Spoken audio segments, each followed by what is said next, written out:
All right, chat. Today we are going to be reacting to a video called The Psychology of Premium Branding. Now, once again, I just happened to find this on stream and chat wanted me to react to it. So why do some brands just feel so premium? You see, we all had the same feeling. We go into a store, we see a product, and we instantly think that must be expensive. Premium brands like Nike or Ralph Lauren or Lululemon or others have mastered more than good design. They've actually mastered how to advertise in a way that makes you want to pay 10 times the price for a certain product. Yeah, so advertisement. Yeah, advertising is obviously important. Like, that's the only real way that companies separate themselves. Like, you know, like I instantly think of like Apple. Like back with the iPhone X, like that justified them paying $1,000. Whereas like Samsung, a lot of people didn't like Samsung's version, even though it was similar. You know, people were like, well, you know, Apple's branding is better. Make you want to pay 10 times the price. You see, these brands have spent billions trying to crack the human brain and understand customer psychology. And you have like TikTok that understood that from like a social media perspective. Scale over 50 plus e-commerce stores in the past 5 years, running campaigns that have generated millions of dollars for all the brands that we worked with. And in this video, I'll break down the core principles for premium advertising. We'll go through timeless campaigns to today's social media landscape and how you can use the same psychology to position your brand as a premium business, command higher prices, and create a category of one. You see, when you take a look at the world's most prestigious premium brands, you find out that they're kind of scattered in terms of industry. You've got German car companies, you've got fine Italian clothing brands, you've got premium coffee brands. They all look different on the surface. Yet, we all agree that they are all premium. The common denominator that all of these businesses have is that they can command higher prices. And that's because when you strip away the logos and the trends, what you find is timeless principles that are used and reused to cultivate that premium feeling. The same thing over and over. Principles that all premium brands share. One of them, the most important one, is exclusivity. You see, there's something inherently magical about exclusive items. It's a feeling of owning something that not everyone can own. And you see, exclusivity is not scarcity. It's more about creating a narrative. It's more about creating a story around the product that elevates that product. Because it's not necessarily that you can't get it because of like the amount. It's more about it's an upper echelon. Like the people that have it are in an exclusive club. Like I think of like Porsche, they have their custom kits, and then they have like they make Porsches every day. They don't have like the whole thing where it's like, yeah, you just can't get it at a certain point. No, you can always get a Porsche, but can you get the specific one, like the higher echelon one? Like that's what makes it exclusive, because not everybody can just go get it, you know? Beyond so it's not always scarcity, but sometimes it is. The product itself becomes secondary. The ownership, the status, the story, the luxury of it, everything that isn't the product is the most important factor that makes it more desirable. Some of the most recognized brands of all time have been applying this principle for decades. To get a grasp of one of the best examples, we need to go back to 1929 and look at Packard. Oh, that's pretty early. Okay. At the height of the 20th century, the automobile market was dominated by mass market manufacturers like Chevrolet and Ford. What happened is cars became more and more affordable, leaving little space to competitors. And so brands like Packard Motor Company were threatened to become irrelevant. And so this company, led by Henry Joy, took a very bold, counterintuitive approach. They launched a campaign for discriminating clientele. And the goal was to speak to a very niche, for a small niche, of the market that was valuing craftsmanship, the story behind the car, how it was made, the features, the benefits, all of the luxury that was in it. By using a very specific messaging pattern, what happened is Packard was appealing to the elites, and these elites represented a very unique space in a crowded market. The campaign obviously because the market, like the car market was crowded. So like for them to separate themselves from like Ford, because Ford had the assembly lines and everything, they had to just say, yeah, like, we're not going to have like these super cheap and fast, you know, like production cars. We're going to take our time. Not because it's like they wanted, that was just kind of like, that's how they create value, you know? Packard is now remembered as one of the first companies to position a business or a brand, not just as the product that it sells, that's but smart as the story and the prestige that it embodies. So exclusivity isn't about making your product scarce or telling people that it's out of stock. It actually comes from noticing that your product is actually better than the competition but Yep. from an And then angle that hasn't been used before, that is kind of unique. A great example comes from Mad Men, where Don Draper is working on a campaign that's the Lucky Strike campaign. Despite increasing the skepticism and the backlash from the public about tobacco and its health issues, they repositioned the product as premium by emphasizing a unique quality. Everybody else's tobacco market power is poisonous. Lucky Strikes is toasted. And this subtle reframing essentially allowed customers and the crowd to identify this product as a premium luxury product. As a Rather product than just that should cost more but exclusivity before it is not even alone. costs Remember, more. we have 3 principles. If you only speak to how exclusive your product is, you're not going to get the impact that you're trying to go for. The product must also speak to who the customer is, their aspirations, their goals, their vision, their values, their principles. Everything about them needs to be identified and condensed into the product. So the second principle is identity. Okay. Exclusivity, it gets the attention, but what keeps the attention locked in is identity. You see, premium brands don't just sell a product. They sell a reflection of who the customer thinks they are. And they double down on that story to emphasize who they the think they identity are. that the That's product funny. creates in the customer. You see, premium brands understand that when a customer buys an expensive product, they're not just buying an expensive product. They are consciously buying it signaling for something about themselves. So in other words, think about the product becoming the mirror of who the customer is. So by the 1950s, Chanel Numéro 5 was a product that was a premium product. However, new products started coming and flooding the shelves. There was also a shift in customer behavior because women were becoming increasingly independent and looking for products that reflected that confidence and sophistication. And so Chanel faced a problem that many premium brands face is what did they do? Desirability without diluting exclusivity and reach out to a broader audience. What they did was actually genius because instead of thinking about any product features or highlighting the ingredients or highlighting this about the product or this specific thing, they thought about how to position their product to appeal to the identity of who they were selling it to. And they launched one of their most famous campaigns. Every woman alive adores Chanel Numéro 5. And this was extremely bold. Yeah, that's smart because it's like, because having an identity for your company makes it to where those people that you want to target actually care. Like, I think obviously he's talking about like cologne and like Chanel for women. But you have like cars, like car people want to see like the Ferraris. They want to see those cars because they're car people. And that's why they'll pay more even if like, say Ford were to come out with like a Ferrari type car. I'm just saying like Ford itself, like Ford. Oh, well, why would I get this one? Even though it looks, like a Ferrari, it's not Ferrari, it's Ford. You know what I mean? Single level of society. And that's the foundation that he's talking about. The foundation these companies did long ago. Demand for this specific product because their campaign positioned the fragrance as a symbol of elegance, femininity, and sophistication. And so appealing to your customers means that you are reflecting the traits that customers aspire to see in themselves. You're painting a picture of who they want to become as a person.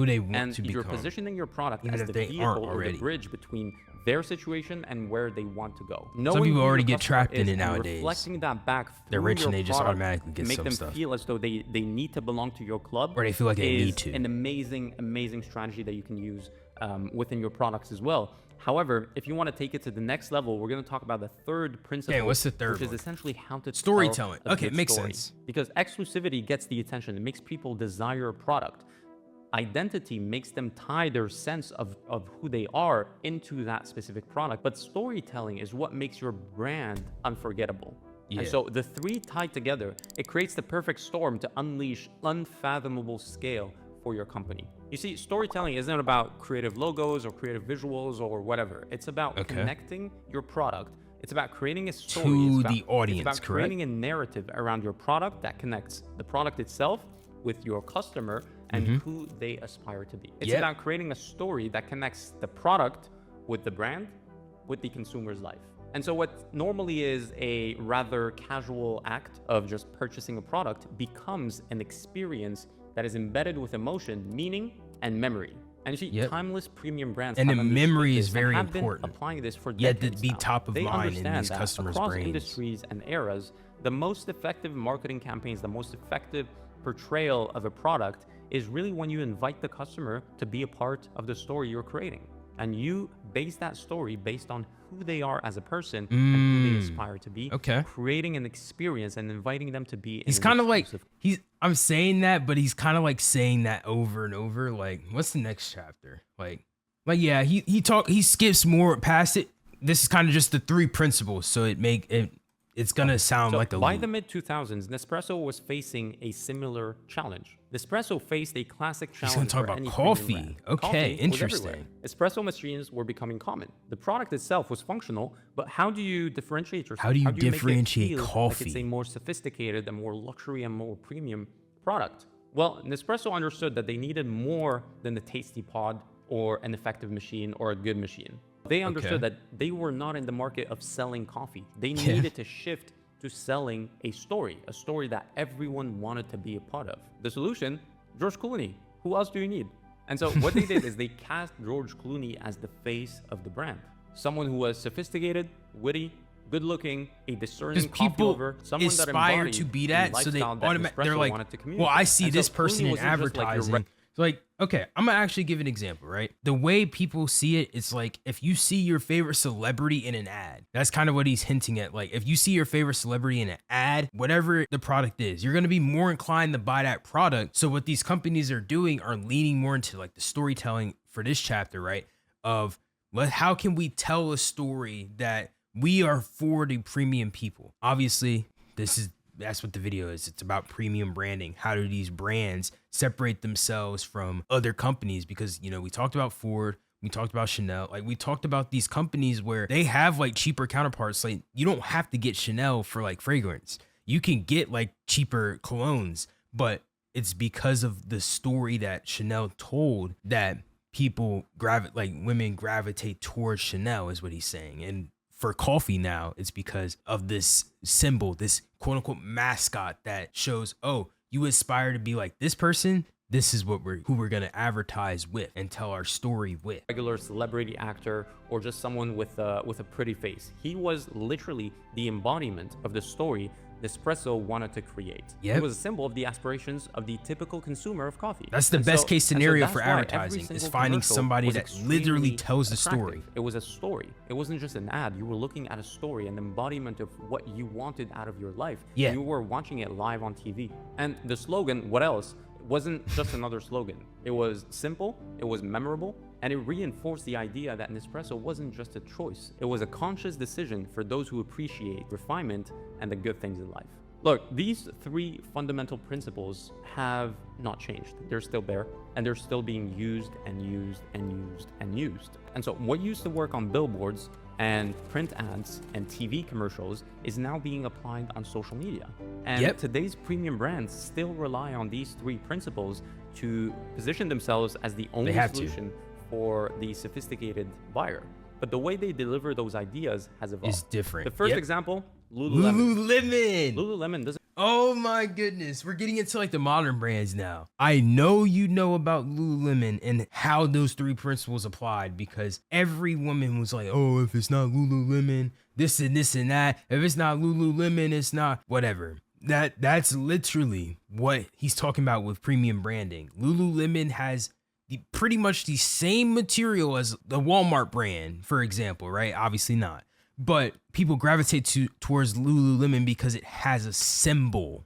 Doesn't do limited editions as much as it does limited experience. The Sweat Life campaign invited only brand ambassadors, loyal customers, and people that belong to the Lululemon family to really show their lifestyle. So it makes you want to be a part. This is a club you join, not a discount that you get. When it comes to identity, owning Lululemon says a lot about you as a person. It tells people that you're a high performer or an aspiring high performer and that you are mindful.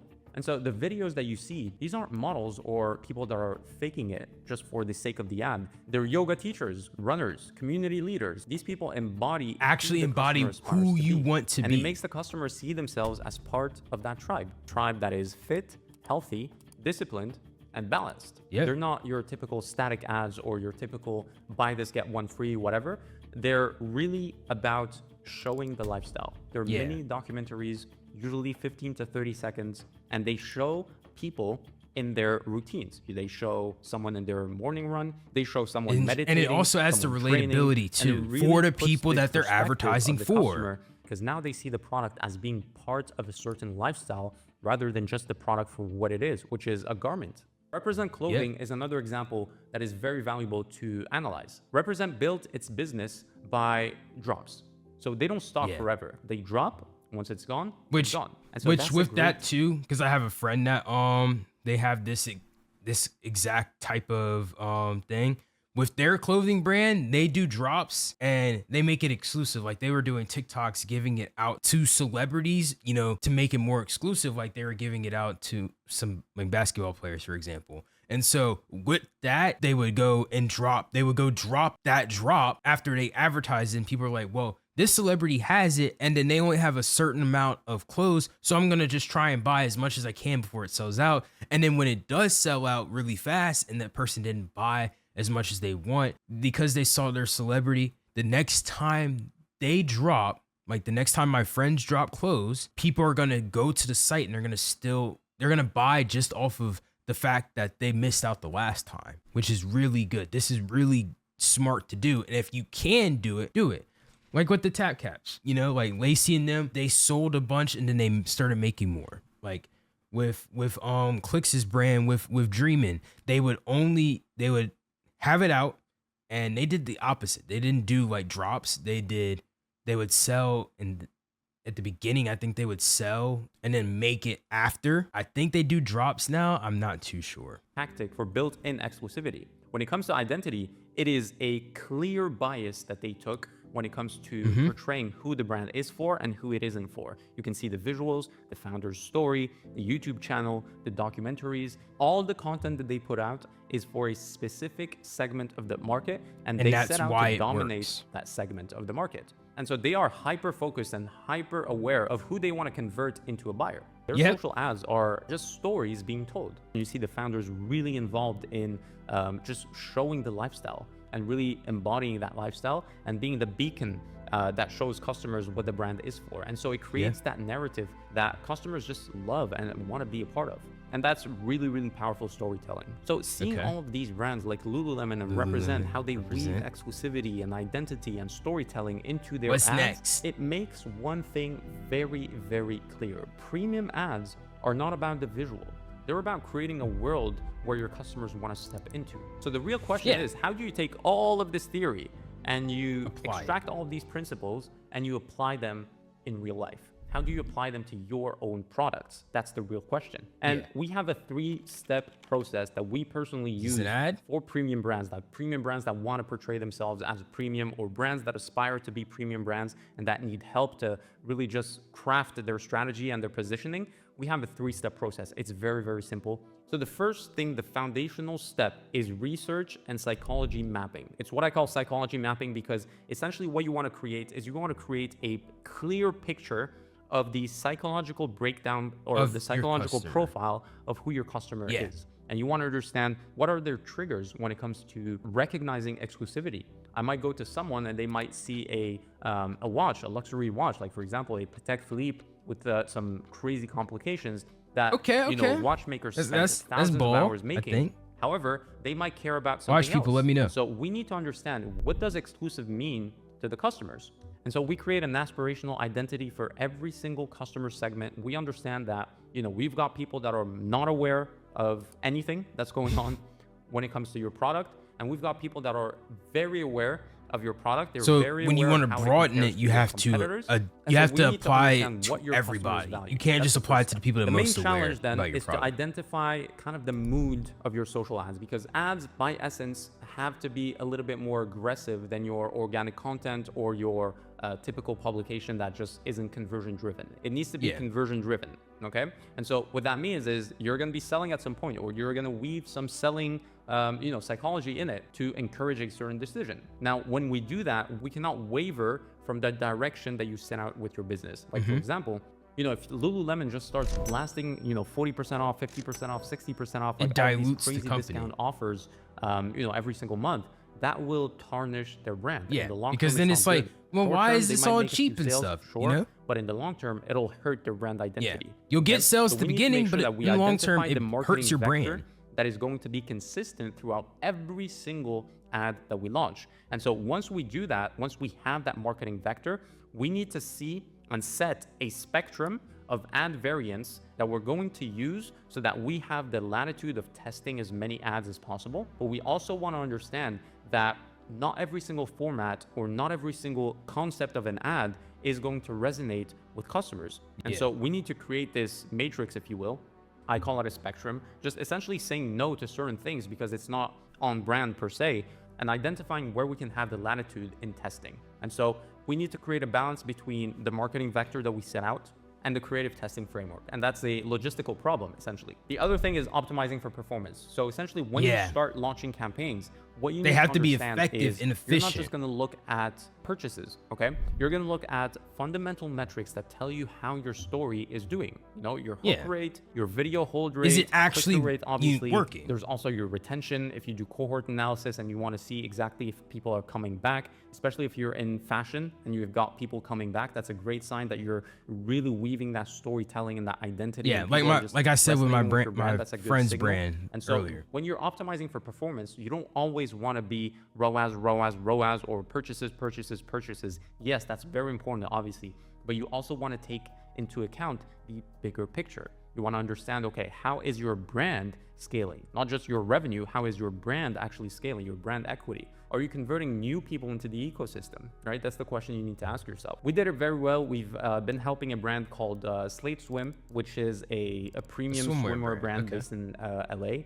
And we've been helping them for the past 4 years. And it's essentially this evolution. How can we know our customers better than they know themselves so we can show them a story that attracts them? How can we then set a marketing vector that is consistent but doesn't really constrain us in how much you actually end up selling or can sell to? Data points are we going to take a look at to evaluate performance? And so for this brand, for example, we took them from literally 0 to 7 figures in sales and taking them to multiple 7 figures in the next few months. So that's the process of really understanding how to position your brand into a premium player in your industry and just carve a category of one. If you want me and my team to implement this process for you, you can book a call by going into I think this is the actual ad because let's see what this is. That makes them come back. If you take anything from this video, let it be this. Exclusivity makes people want your product. Identity makes them see themselves in it. And storytelling makes them remember you. And so when you combine all of these timeless principles, your brand is essentially going to be attracting customers at will that it can service. And so I want you to ask yourself this question right now. What world am I creating for my customers, and why would they even care to be a part of it? Hope you enjoy. No, W video, honestly, it just was more geared towards like people that are actually starting businesses because this dude seems to be like informative, but I think there's a lot you can take from this if you're getting advertised too. You know, just keep it mindful, like some of these companies, how they're telling their story. Is this a story that you actually can buy into now? So I think that's pretty good that we watched that. But let me know. Make sure to follow the Twitch, StoryofMike with 2 eyes, and subscribe to the channel. And I will see you guys later. Peace.